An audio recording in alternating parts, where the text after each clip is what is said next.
দিলীপ কাকার বড়িতে একটা মাছ ধরেন না, ঠুটা পড়ে গেছে।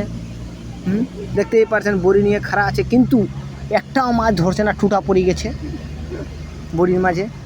বড়িটা টপকাচ্ছেও নাই নাকি কাকা?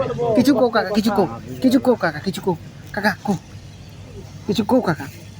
তোমার মাছ ধরেন না কেন কো? আজকে তোমার বড়ি ধরার অভিজ্ঞতা কেমন? মাছ উঠছে না কেন? মাছ কি রাগ করেছে তোমার উপরে? বলেন বলেন বলেন, কিছু একটা বলেন। মাছ কি রাগ করেছে? মাছের কোনো সিগন্যাল নেই। মাছের সিগন্যাল দিচ্ছে না। আর্টিং মারছে, আর্থিং আর্থিং কই আপনার পলিটা আমি জুম করি নাকি? পলি পলি পলি, আমার কাকার পলি মোবাইল। এই দে পলি, এই দেবে, এই দেবে, এই দেবে, এই দেবে, ক্লিয়ার পলি। এইটা হলো পলি, দিলীপ করির পলি। ধরো কাকা ধরো।